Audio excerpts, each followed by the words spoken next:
Boa noite, sejam bem-vindos.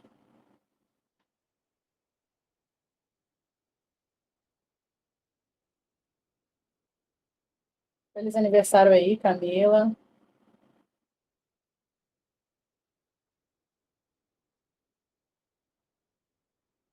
Hoje vamos falar sobre o EPI e o EPC.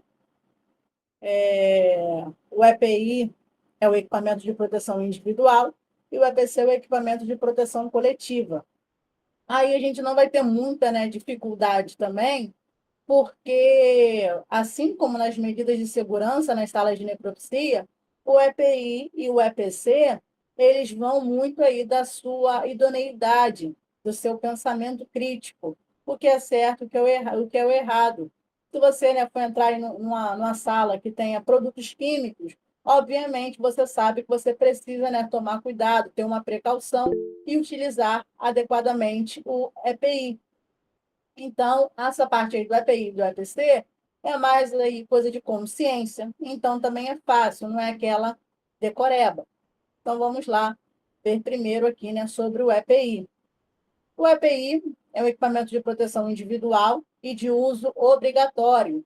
Se minha imagem falhar, se o som falhar, vocês me notifiquem aí, por favor. Eles devem ser disponibilizados para todos os profissionais expostos aos riscos biológicos, químicos, físicos, ergonômicos e de acidentes, conforme a necessidade dos procedimentos. Esses riscos, né, vocês já viram na nossa aula anterior.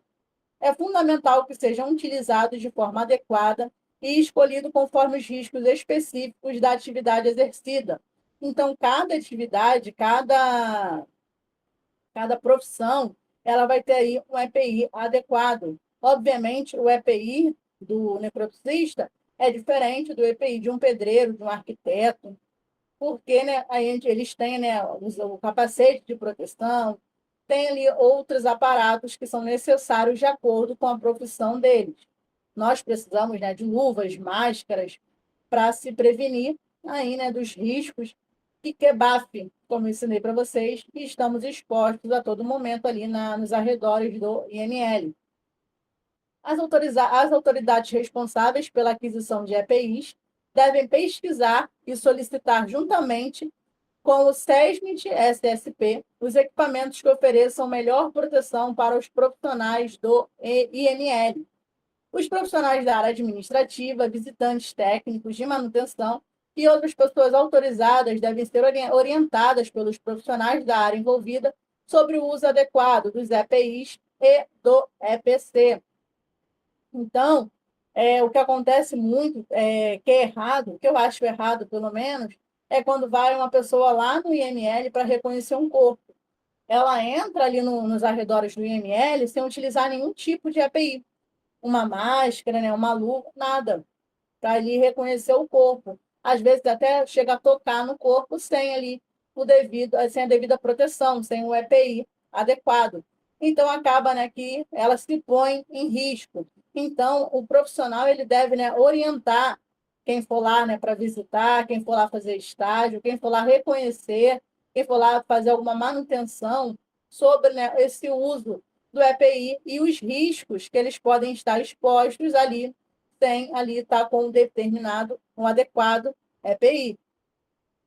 Os profissionais que apresentem ferimentos expostos, lesões exudativas ou dermatite ativas não devem ter contato ou manipular material ou equipamento nos quais possam se contaminar, se não for possível garantir a proteção adequada para a sua segurança pessoal. Então, nesses casos aí, tem gente que recebe até folga, né? Por não conseguir ali utilizar o EPI. Vamos supor que a pessoa está ali com a unha inflamada, que está ali muito inflamada, com pus, e ela não consegue colocar a bota para se proteger ali dentro da sala de IML. Até o sapato, né? Vai apertar ali a unha encravada.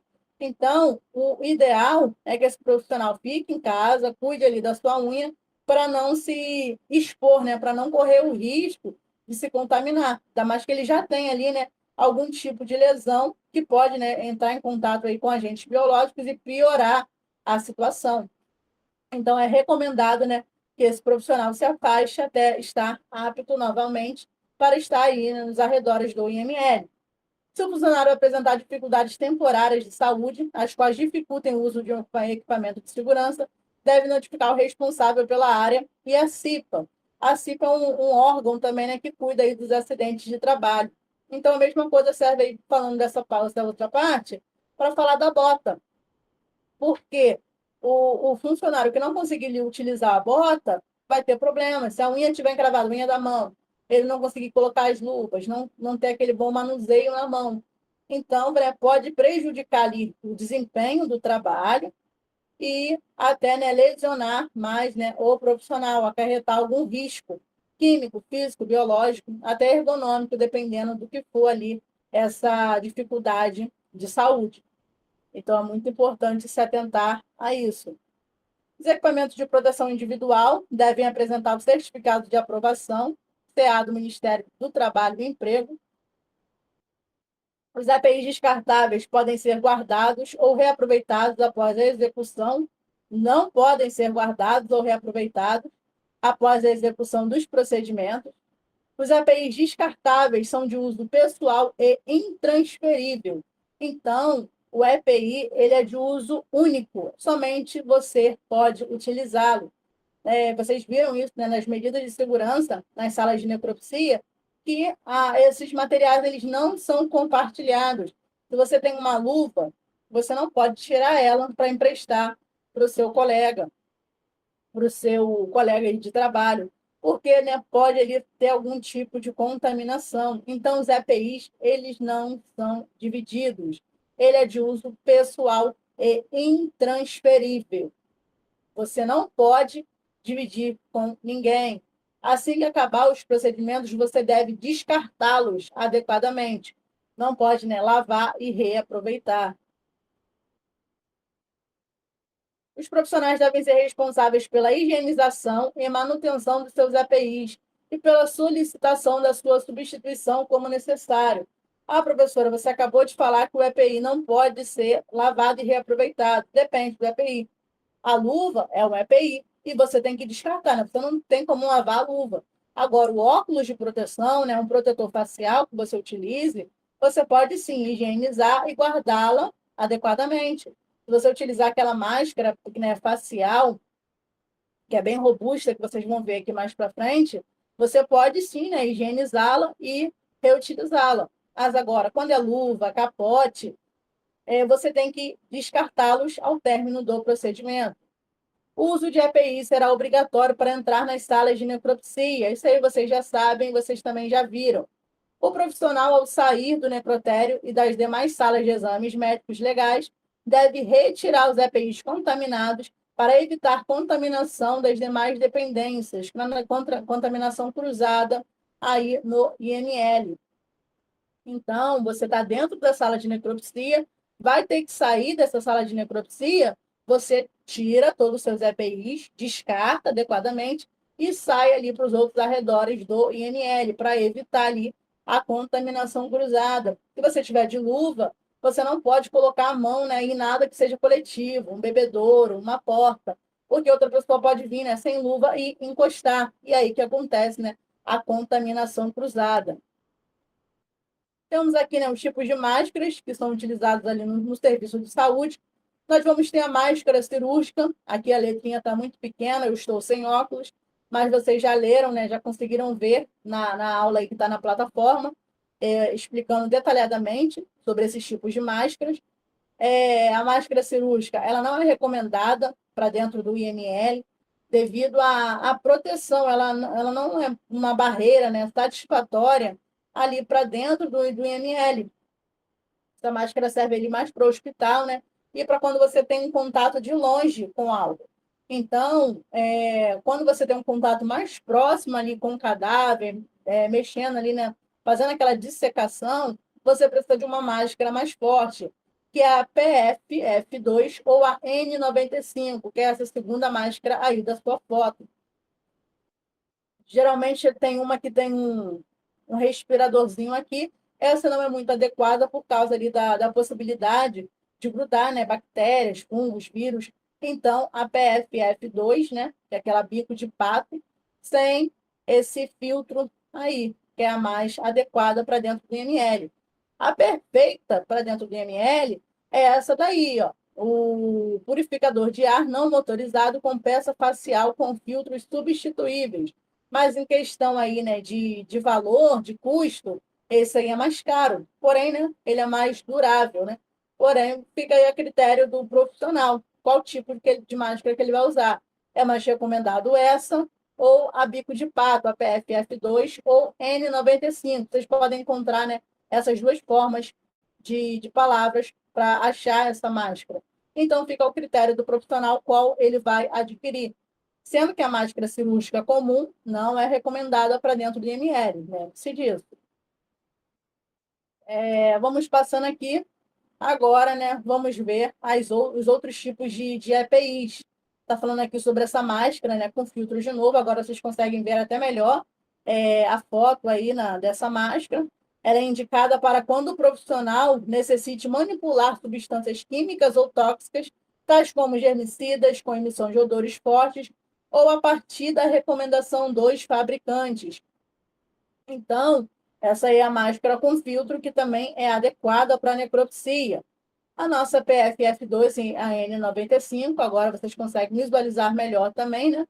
Ela é indicada para a proteção de doenças por transmissão aérea, como tuberculose, varicela, catapora, sarampo e síndrome aguda respiratória grave. Lembra aquela questãozinha que vocês responderam? Que todas as necropsias devem ser consideradas, né, como risco de infectante, como um potencial infeccioso? Então, por isso que essa máscara PFF2 é a mais recomendada, porque, né, você tem que tratar todas as necropsias como potencial infectante para você, né, se cuidar mais. Você não, às vezes não sabe, né, se aquele cadáver possui, né, algo ali que vai te trazer algum prejuízo à saúde. Então você já trata, né, com um cuidado redobrado, porque se ele tiver algo, você já está ali totalmente protegido e não vai pegar nada. A máscara cirúrgica, essa que eu falei que não é recomendada ali para dentro do laboratório, para dentro do IML, né? É indicada para mucosa oronasal, bem como para a proteção das secreções respiratórias do profissional. A máscara deve possuir gramatura que garanta uma efetiva barreira. Tem sido recomendada que seja confeccionada com no mínimo 3 camadas. Mas essa máscara aí comum, ela não é muito recomendada aí, né, para essas áreas. Melhor mesmo a máscara PFF2, N95, né, ou a máscara com filtro.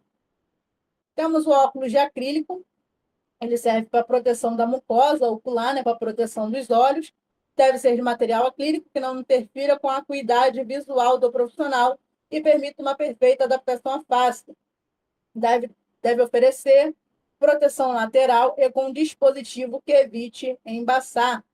Então, o óculos ele tem várias recomendações. O que eu mais vejo é aluno colocando um óculos, né? E o óculos está caindo, o óculos está embaçando junto com a máscara, então não está usando, né, o óculos adequado. Se você for lá na casa do médico e dar todas essas características, eles vão te dar ali e te indicar qual é o óculos correto. Esse óculos a gente consegue encontrar, né, em qualquer lugar, mas esse, né, que vai se adaptar à sua face, que vai ter essa proteção lateral e não vai embaçar, eles são mais específicos.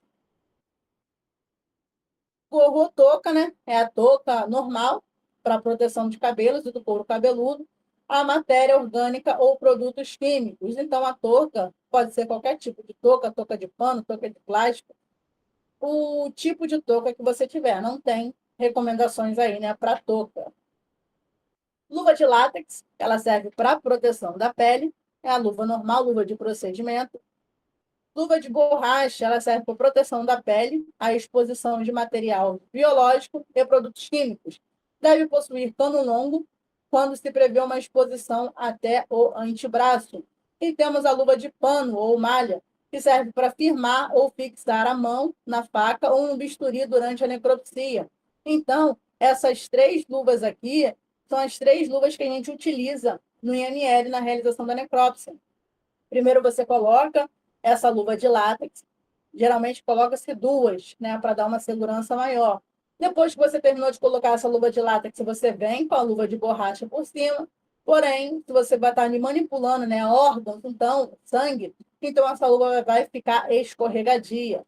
Então, você já vem com a luva de pano ou de malha por cima, que vai te dar ali, né, uma fixação, né, vai firmar ali sua mão na hora da escultura, na hora dos cortes, na realização da necropsia. Então, é muito importante isso aí.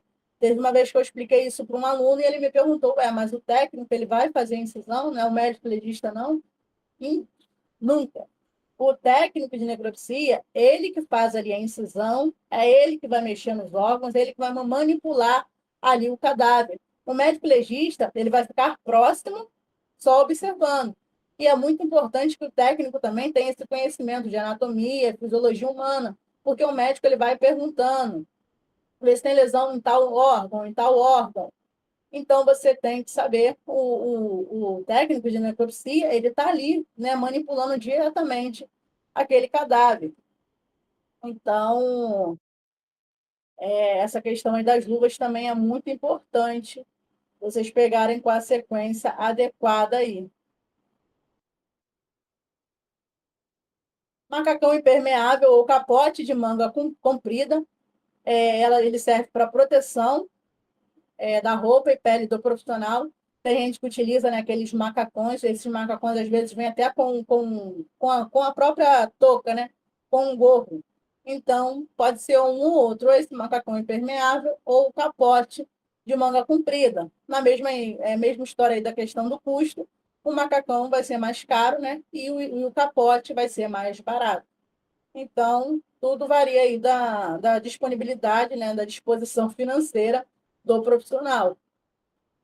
O avental, o avental atua como uma barreira contra substâncias como fluidos corporais, produtos químicos, calor, respingo, entre outros, evitando o contato direto com a pele e a roupa do profissional. Então, aqui também, o avental, ele entra no EPI ali junto com o capote.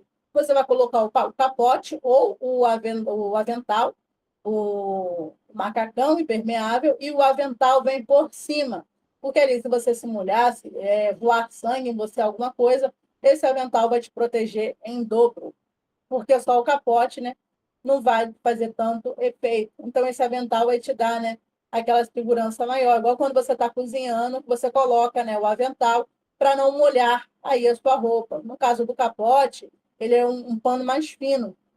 Então, se jogar água, pode ser que molhe a sua roupa. Então, esse avental vai vir com essa proteção aí, com essa função de proteger o profissional, né? Principalmente ali a pele e as roupas dos fluidos e produtos que vocês vão estar manipulando ali no IML. Bota o sapato fechado e permeável, serve para proteção da pele do profissional em locais úmidos ou com quantidade significativa de material infectante, como centro cirúrgico, central de esterilização, áreas de necropsia e outros. Então, na necropsia, né, dentro da sala de necropsia, também deve-se utilizar essa bota aí para proteção do profissional. Essa bota aí que é impermeável.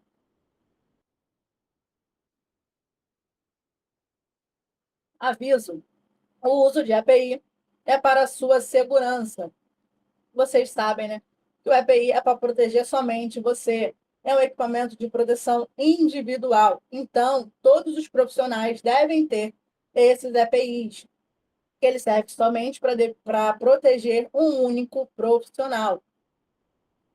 Agora vem o EPC, o equipamento de proteção coletiva. Aqui no equipamento de proteção coletiva, ele já serve, né, para proteger um todo, para proteger aí, né, todo o coletivo, todos os profissionais que estão trabalhando ali dentro dos arredores do IML. Não é igual o EPI. O EPI só protege uma única pessoa. O EPC, ele protege, né, no coletivo, toda ali aquela equipe que está ali trabalhando. Em outras palavras, são equipamentos instalados para garantir a segurança do trabalho, enquanto um grupo de pessoas, os trabalhadores, executam uma determinada atividade ou tarefa. Os equipamentos de proteção coletiva têm como objetivo prevenir os trabalhadores ou qualquer terceiro que esteja transitando pelo ambiente onde possivelmente possa ocorrer qualquer acidente, reduzir ou até mesmo anular qualquer risco comum a todos os colaboradores que o ambiente de trabalho possa fornecer e, por fim, minimizar perdas e aumentar a produtividade, ao fornecer aos trabalhadores um local de trabalho mais seguro. O EPC, então, ele vai proteger aí, num todo, todos os trabalhadores dentro, né, do local de trabalho. Nós temos como, por exemplo, aqui o extintor de incêndio. O extintor de incêndio é um equipamento de segurança que possui a finalidade de extinguir ou controlar princípios de incêndio em casos de emergência. Devem estar em locais de fácil acesso e bem sinalizados. Então, aqui, o extintor, né, você sempre vê ele ali nos arredores do seu trabalho, é um equipamento obrigatório de segurança. Então, se tiver ali um incêndio, um princípio de incêndio, qualquer pessoa pode utilizar ali, né, o extintor. E ele vai proteger o quê? Só uma pessoa? Não, vai proteger todos que estão ali dentro daquele ambiente. Temos o lava-óleos. O lava-óleos é destinado a eliminar ou minimizar danos causados por acidente nos olhos ou na face, ou em qualquer parte do corpo. O lava-óleos ele funciona tipo um bebedouro. Você vai apertar e vai sair ali a água. Se voar, né, alguma substância ali no seu rosto, nos seus olhos, você vai ali, aperta o clique desse lava-óleos e vai ali estiar um pouquinho de água, onde você vai poder ali, né, lavar os seus olhos. Então, pode ser não somente os olhos, né, pode às vezes ser a face, qualquer coisa desse tipo. E temos o chuveiro de segurança ou o chuveiro de emergência. Ele é um equipamento de emergência projetado, né, para promover uma descontaminação eficiente por meio de um fluxo controlado de água com velocidade relativamente alta para o fim ao qual se destina o usuário, porém é inofensivo. Então, se você tiver, né, ali um derrame pequeno de fluido ali na sua face, você vai lá que o lava-óleos vai resolver. Agora, se esse derrame de fluidos foi ali em todo o seu corpo, você vai precisar do chuveiro de segurança, do chuveiro de emergência, que ele vai dar, né, um fluxo maior de água, né, para que você consiga ali se descontaminar adequadamente. Então, é outro, né, equipamento de proteção coletiva. Ele é disponibilizado ali pelas empresas e é de uso coletivo. Todo mundo ali pode utilizá-lo se necessário.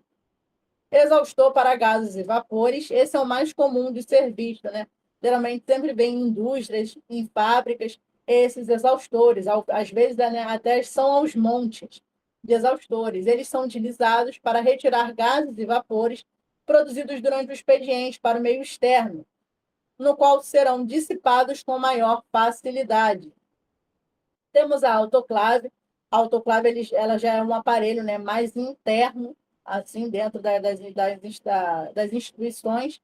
É um aparelho utilizado para esterilizar materiais e artigos médicos hospitalares por meio do calor úmido sob pressão. Dentro do IML você pode encontrar uma dessas? Difícil, mas você pode encontrar. É mais comum você encontrar essa autoclave no hospital. Anteparo para microscópico de fluorescência. Quando caiu isso na última prova do concurso da Polícia Civil, teve uma grande porcentagem aí de erros. Então, eu sempre trago agora para os alunos, né, sobre essa questão aí do anteparo para microscópio. Essa parte laranjinha aí que vocês estão vendo na foto. Ele é um dispositivo para proteção contra a radiação da luz ultravioleta, que pode causar danos aos olhos, inclusive cegueira. E este dispositivo é usado acoplado a um microscópio. Ó, vocês podem ver, né, que ele está aí pendurado aí no microscópio. Então, esse é um anteparo para microscópio de fluorescência. Se você vê isso numa prova de concurso, você já sabe o que é e que ele é um EPC, é um equipamento de proteção coletiva. Ele já fica ali diretamente acoplado no microscópio e todo profissional que for ali utilizar o microscópio vai estar protegido ali, né, contra essa radiação. Então, esse anteparo é outro equipamento de proteção coletiva. O Descarpac é um dispositivo que permite a recolha segura de agulhas e seringas utilizadas pelos médicos, às vezes até a lâmina de bisturi. Você pode descartar ali no Descarpac. Vocês costumam ver bastante isso nos postos de saúde, quando você vai lá tomar a vacina, eles aplicam a vacina em você e descartam ali, né, a seringa no descartável. Então, provavelmente vocês já viram, né? Até nos hospitais, eles ficam assim de fácil acesso para o profissional. Capela de exaustão é outra coisa que já caiu e que os alunos ficam ali confusos. Ela é essencial em um laboratório que manipula produtos químicos, especialmente aqueles que liberam vapores e gases tóxicos ou perigosos. Essa capela de exaustão, ela vai, né, liberar essa fumaça para fora. Ela vai fazer tipo que a função do exaustor. É, o exaustor, se você deixar ele ali, ele está eliminando, né, os gases do ambiente. A capela de exaustão, ela vai estar liberando o gás que está produzindo ali. Os produtos químicos estão sendo produzidos ali dentro dela. Então, ela vai liberar esses produtos, esses vapores, né, para fora. Então, é diferente. Aí, elas têm a mesma função, a capela de exaustão e os exaustores, o nome é até parecido, porém tem essa diferença. O exaustor, né, ele pega o ar do ambiente e elimina, né, deixa o ar correr. A capela de exaustão, ela vai liberar os gases que são produzidos ali dentro dessa capela. Porque se esses gases se dissiparem pelo ambiente, né, pode causar aí, né, se esses gases, principalmente se for tóxico, pode causar aí, né, uma infestação geral. Como cai na prova? EPCs são equipamentos de contenção que possibilitam a proteção do trabalhador e das demais pessoas em uma determinada área. Devem estar instalados em locais bem sinalizados e de fácil acesso. São exemplos de EPCs. Então, eles querem saber aqui, né, os exemplos de proteção coletiva. Essa questão aqui foi da última prova do concurso da Polícia Civil. Na letra A, está falando caixa de pérfuro cortante, autoclaves e anteparo para microscópico de fluorescência. Como o aluno não sabia o que era esse anteparo para microscópico de fluorescência, ele deixou passar. Aí viu, né, falando sobre essas luvas aí de nome chique e foi induzido ali ao erro. Na letra B, nós temos chuveiro de emergência, que é um equipamento de proteção coletiva, lava-óleos e luvas de cloreto de povililha, é a luva de PVC. Na letra C, nós temos caixa de pérfuro cortante, autoclaves e luva de Kevlar. Essa é a luva de procedimento normal. Chuveiro de emergência, autoclave e luva de cloreto de polvinilha, a PVC novamente. E caixa de pérfuro cortante, máscaras cirúrgicas e luvas de Kevlar. Qualquer tipo de luva, seja ela qual for, é um equipamento de proteção individual. Então, toda vez que você vê falando sobre luvas em uma questão, estamos falando sobre o individual, equipamento de proteção individual. Então, o nosso gabarito, né, vai ser ali na letra A, caixa de pérfuro cortante, que é aquela caixinha, né, bonitinha. Autoclave, que é para esterilizar ali os materiais e instrumentos. E o anteparo para microscópico de fluorescência, que vocês viram, né, que é aquela laminazinha acoplada ao microscópio. Então, essas luvas aí com esses nomes técnicos foram só para te induzir ao erro, porque todas as questões, exceto uma, estavam trazendo luvas. Mesmo se você não soubesse o que era o anteparo para microscópio de fluorescência, era só você cortar aí onde está falando das luvas, que você ficaria com a sua questão certa. Vamos lá, mais uma questão aqui, ó. A necropsia deve ser realizada em sala arejada, com material adequado para o procedimento. Existem equipamentos de proteção individual, que é o EPI, e equipamentos de proteção coletiva, que é o EPC. O técnico em necropsia e o médico executor necessitam, antes de entrar na sala de necropsia, de EPIs adequados. Assinar a alternativa correta. Na questão anterior, eles pediram, né, os EPCs, agora eles estão pedindo o EPI. Então, vamos lá.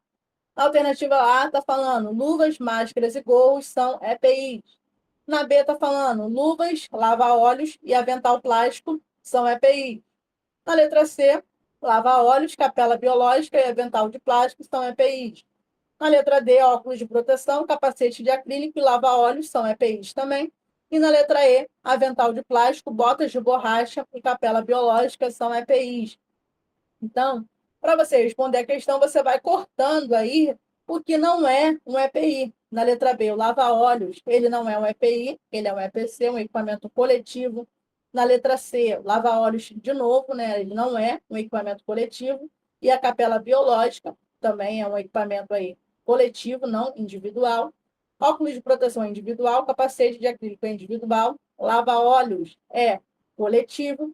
E na letra E, né, a capela biológica, que também é coletiva, para qualquer pessoa ali dentro da área ali trabalhar. Então, vamos ficar aqui com o gabarito da letra A. Luvas, máscaras e gorros são EPIs, são de uso individual aí do profissional. Mais uma aqui.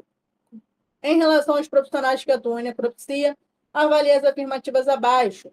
Lavar as mãos após contatos com cadáveres, secreções, fluidos e locais possivelmente contaminados é uma obrigatoriedade, mesmo que o manuseio tenha sido realizado com luvas.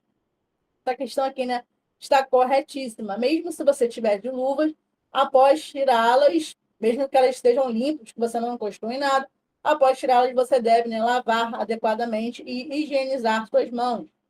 São exemplos de EPIs: luvas de Scarpac, óculos de proteção individual e avental impermeável. Tá errado, né, gente?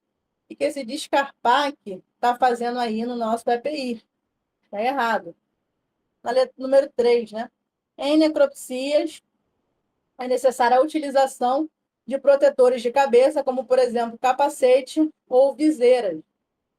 Difícil você utilizar um negócio desse, né? Uma viseira até talvez, dependendo do caso ali, né? Se for algo contagioso, não sei. Agora, o capacete, sei não.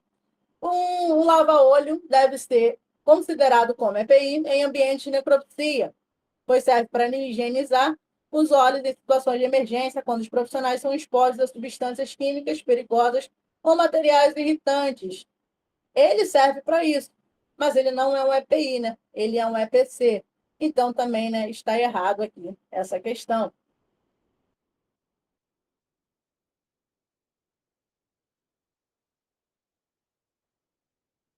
Já vimos aí, né, a nossa listagem de EPIs e EPCs, que eu falei para vocês, ela vai ser bem fácil, não vai ser complicada, não é decoreba, é mais aí questão de senso. Devo utilizar? Não devo utilizar? Então, é fácil aí, você não precisa decorar. Agora vamos falar sobre o instrumental de necropsia. De início, né, nós vamos ter aqui a caixa de inox, ou estojo perfurado, que é o aço inoxidado para guardar toda a ferramenta. Então, eu já expliquei para vocês, né, que ele tem esses furinhos aí para facilitar a esterilização quando colocado na autoclave e também, né, para eliminar ali os fluidos, né, a não deixar essa ferramenta molhada. Então, essa água vai escoar pelos buraquinhos, evitando, né, que fique empoçado ali com a resto de sangue, fluidos biológicos. Então, esse furo aí é proposital. Deve ter mesmo esse furo aí nessa caixa de estojo para você guardar ali o instrumental. Bisturi, tesouras, facas. As facas elas servem para ajudar ou auxiliar na abertura do cadáver. Nós temos vários tipos de facas que vocês viram, né, na nossa aula. Coloquei também na apostila de vocês as facas, né, a sua utilidade. Então, temos aqui a faca de Colin, ela serve para amputação, então ela se diferencia da faca comum, que é para auxiliar aí na abertura do cadáver. Essa faca aqui de Colin, ela é especial, né, mais utilizada aí para um caso de amputação, para se você precisar, né, cortar algum tipo de osso. Assim, né, de imagem ela parece frágil, mas de frágil não tem nada. Temos o bisturi, que é utilizado para fazer incisões e abertura dos tecidos. Pedras de afiar, que serve para dar o fio na faca. A chaira, que serve para manter o fio na faca. Então, quando você iniciar o seu plantão, você vai pegar a faca, né? Vai dar o fio na faca aí na pedra de afiar. E no decorrer do seu plantão, você vai mantendo aí o fio dessa sua faca, utilizando a chaira. Temos o esmeril, que serve aí, né, para afiar agulhas e facas, porém, muito difícil de você encontrar assim nas dependências do IML. IML que tem isso aí é rico, superfaturado, porque é um produto caro, né? Então, é difícil de você encontrar por ali. Tesoura Schmidt serve para cortes grosseiros, como vestes. Tesoura Maio é usada para cortes de fios e tecidos. Tesoura de Mentzeban é utilizado para cortar fios delicados e ela pode ser reta ou curva. Tesoura íris, cortar linhas de estrutura e pequenas estruturas. A tesoura íris, ela é a mais conhecida por vocês, né? Que é a tesourinha normal, igual a tesourinha de unha. E ela serve para cortar linhas de estrutura ou pequenas estruturas. Essas quatro tipos de tesoura aqui, na prática, não existe. Na prática, você vai pegar a tesoura e vai utilizar ela ali para o que for necessário. Você não vai ali, tem que cortar uma roupa, você vai ficar lá, vai pegar a tesoura Smith, você vai cortar. Tem que cortar um fio ou um tecido, você vai lá correr para procurar ali a tesoura de maio. Tem que cortar ali um fio delicado, vai pegar a tesoura de Metzeban. Cortar ali a de sutura, vai pegar a tesoura íris. Não é assim. Na teoria, na prova, eles vão cobrar dessa forma, mas na prática, né, se você tem uma tesoura ali em mãos, essa tesoura vai ser utilizada ali para o fim que você precisar. Você não vai obrigatoriamente, né, utilizar cada tesoura ali para o seu fim adequado. Isso aí é mais para a prova mesmo. Temos a serra manual, ou arco de serra, que serve aí para a abertura do crânio. Costótomo, serve para seccionar as costelas, fazer aquele corte aqui, né, no nosso gradil torácico, para a gente poder visualizar aqui os órgãos do tórax, né, coração, pulmão. O escopro, ele é utilizado para remover a calota craniana, depois que você fez, né, ali com a serra, o corte circular ali na calota craniana, você vai encostar ali o escopro, com o martelo você vai bater na ponta dele, e nisso a calota craniana vai se soltar. Temos a rugina ela é utilizada para soltar o couro cabeludo, depois que você fez a incisão, né, bimastoide ou bioauricular, que é aquela incisão que vai aqui de uma ponta da orelha à outra, você vai rebater o tecido para a parte frontal e uma parte para occipital, e com a rugina que você vai empurrando aí, né, o tecido e limpando o couro cabeludo e limpando ali, né, o couro para que fique visivelmente ali, né, a sua calota. Temos a peneira, principalmente para lavar os projéteis, diminuindo o risco de perdê-los. Então, se você colocar um projetil na mão e for lá enfiar a mão debaixo da torneira para limpar esse projetil, pode ser que a água bata na torneira e ele caia no ralo. Então, para isso, você utiliza a peneira. Joga o projetil ali dentro da peneira, leva ela ali na bica, lava e depois, né, deixa ele separado para o médico colocar lá no laudo. A concha, a famosa concha de feijão, era utilizada para a eliminação do excesso de sangue na cavidade abdominal. Se você estiver procurando um projetil, ou quiser ver também se tem alguma lesão ali na cavidade abdominal, e tiver com excesso de sangue, você com a concha, né, vai pegando ali e eliminando esse sangue ali da cavidade abdominal, para que você possa visualizar melhor. Vamos ter aqui também a pinça dente de rato ou pinça anatômica. A pinça dente de rato é essa que está na foto. Na pontinha, ela tem como se fosse um dentinho de rato, que vai segurar melhor e pinçar ali o tecido, perdão, durante a dissecação. A pinça anatômica, essa pinça normal, igual nós temos em casa, né, que ela só tem aquela pontinha, não tem nenhum tipo de dente. Pinça hemostática reta ou curva, ela serve para prender estruturas, evitando extravasamento.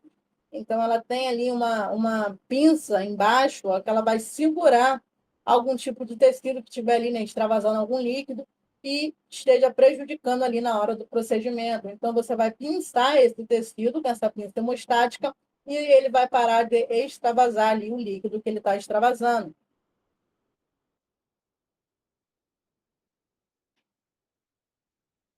Agulha, nós temos a agulha reta, temos a agulha em S, agulhas curvas. elas são utilizadas aí, né, na sutura do cadáver, na sutura aí, na reestruturação do cadáver, na sutura do tronco e na sutura da cabeça. Utilizamos a linha de fibra de cânhamo, que ela é mais biodegradável, vamos dizer assim. Ela se adapta melhor ali, né, ao couro da pele. Então, essa aqui é a linha utilizada aí na sutura. Temos também o martelo, que serve para quebrar um osso ou soltar uma estrutura. O cepo, que serve para apoiar o pescoço ou a região occipital. A serra de craniotomia, alternativa ao arco de serra, mas apresenta alguns inconvenientes, como a dispersão de partículas de ossos pelo ar, comprometendo a biossegurança. Isso aí nós vimos, né, lá na aula de medidas de biossegurança.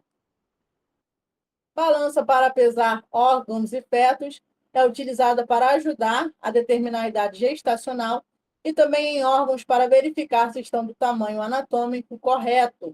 Essa aí é a balança para você pesar os órgãos.